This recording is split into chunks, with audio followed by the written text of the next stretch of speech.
I've just bought myself a brand new tarp, and what I want to do is put all my own hardware on, hardware that is lighter, easier to carry and more compact. Now it did come with all the hardware, however it was bulky and it wasn't the best quality, so I'm going to swap out the stuff sack, the pegs, the cordage, everything, and then it'll be more to my liking.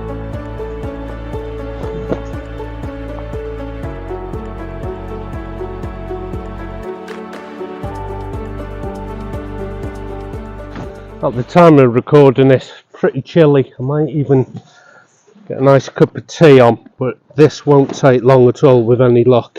That's what's going on. And what has come off, or rather I'm not putting on, is the standard cordage and pegs that they give you. If you're wondering why I've only got one glove on, the others at home I just can't find it. And I know there's not a lot of people that get along with the jet boil. I'm not one of them, I like them. I'm going to use snake skins. A snake skin, I'll get you one here now, bear with me. Some of the weird things I've heard in the comments is things like this. Because it's going to rain overnight, the outside of this is going to be wet. Because it's just a skin that you pull over your tarp, and if the outside of your tarp is also wet, then everything's going to be wet. And the weirdest thing I've heard people say is what is going to happen when you put it in your pack, it's going to wet your sleeping bags and your dry clothes, and the following night you've got to get into a wet sleeping bag and put wet clothes on. Only an idiot would keep wet gear with their dry gear. Only an idiot. Make sure everything is separated. Everything you want to keep dry with me is in a dry sack. Tarps, wet or dry, I don't even keep in the pack. They're either on top of the pack or on the mesh on the front of the pack. So there is no cross contamination.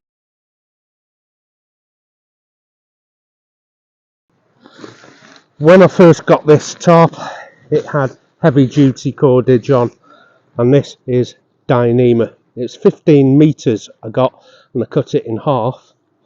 I folded it in half and then tied a series of knots all the way down, which are called jungle knots. So first I have to go through the tarp, which is this here on the left, and on the right here is the actual loop for the snake skin. So through the tarp, then through the snake skin, and I'll attach it using not a knot but instead a hitch.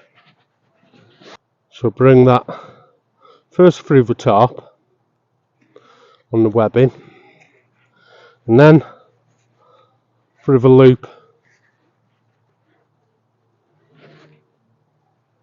of the actual snake skin.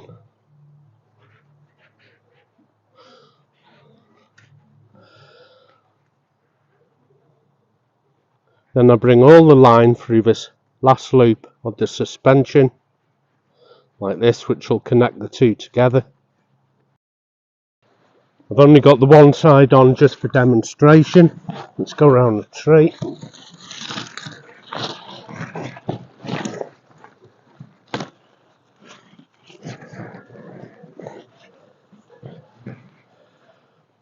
One of the knots goes into one of the loops, and I'm up on that side. It's as quick as that, and then stretch out the snake skin.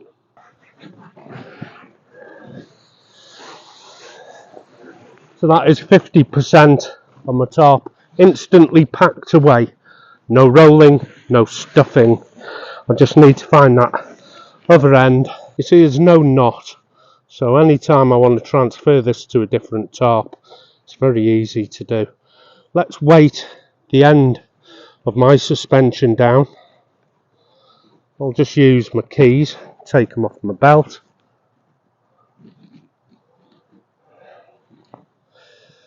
and add my keys in. And as I said in the beginning, your snake skin will come with a wide aperture and a narrow aperture. Get the wide aperture keys with my line and thread it down like this until they come out the bottom. Retrieve my keys. That's done. Then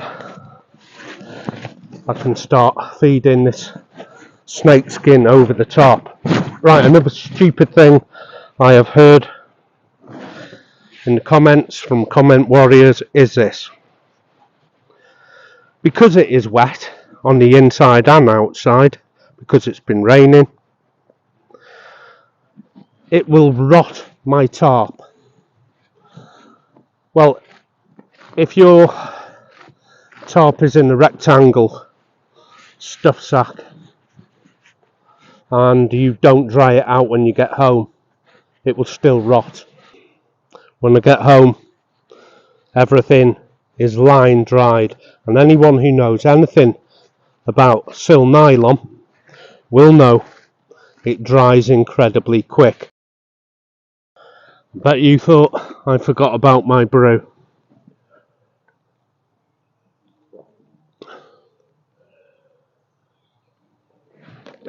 Not bad. Let's disconnect the stove part, and I'll take this with me. We'll head there, put the tarp out and finish it off with some more lightweight, more compact kit.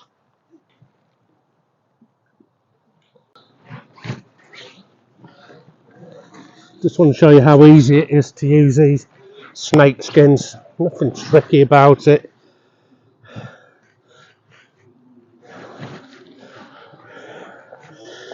Still have some there to pack away, but it's as easy as this, round the back of the tree. What I'll need to do is put on my own lightweight cordage.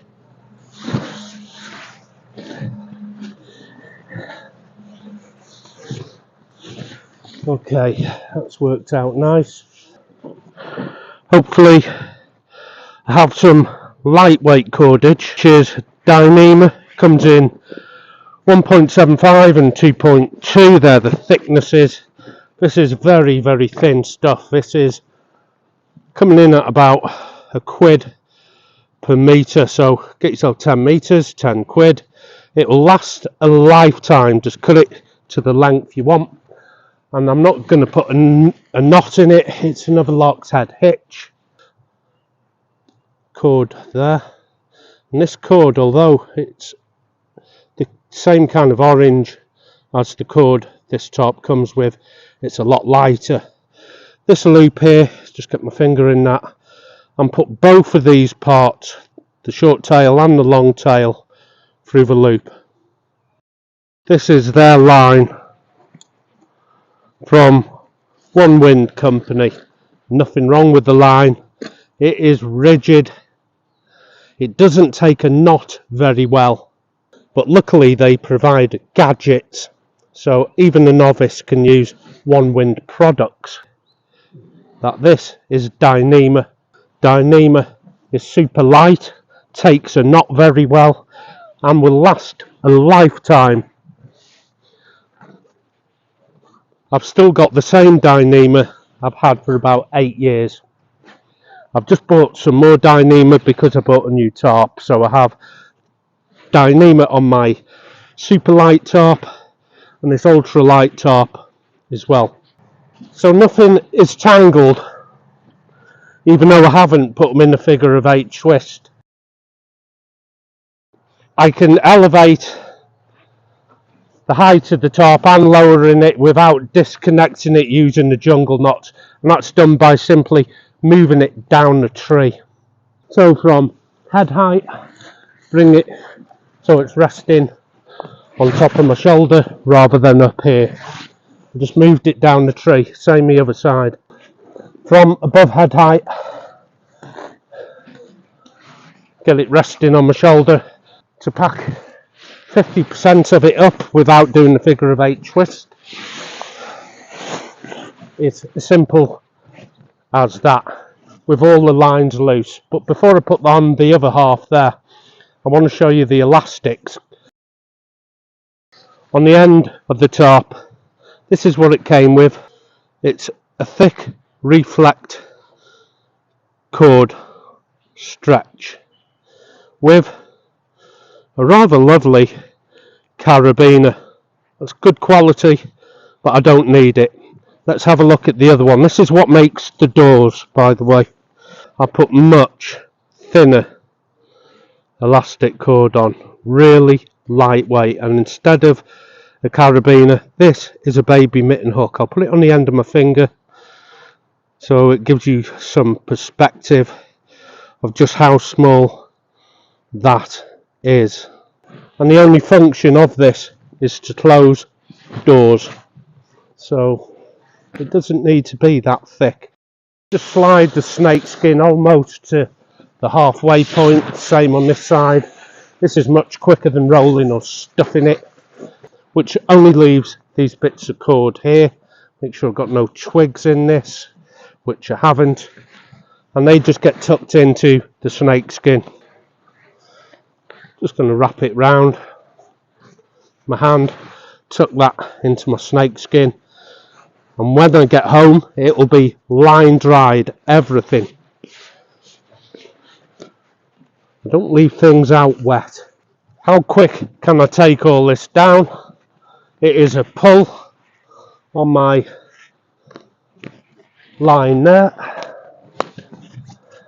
which is my jungle knot, and a pull on the jungle knot there, and that's down. So you can see how quick and easy it is to put up, take down, and how easy it is to pack away. That just leaves finally the pegs, which I have swapped out for titanium pins. These are what they came with. They look like MSR groundhogs, but they're not, nowhere near. The quality's not there, but again, technically these are free. These are what are swapped out to. You can see a clear difference in the kind of weight and volume that I am saving, not bringing 4 of them but 8 of them. If you want to put this into a storm configuration, this tarp, because it has doors, you do need 8 pegs, but they only provided 4 with this ultralight Billow tarp by Onewind. Brew, keep forgetting. I can get rid of this whole stuff sack of bulky kit it came with. Believe it or not, this is the kit that you have to add to your tarp, all this. So although the tarp looks pretty compact, don't forget you've got to add that to it. This is what I'm adding to it. Again, I don't know if you can make that out. Just look at the difference between my setup and what they give you. Till next time, take care of yourself. Happy trails.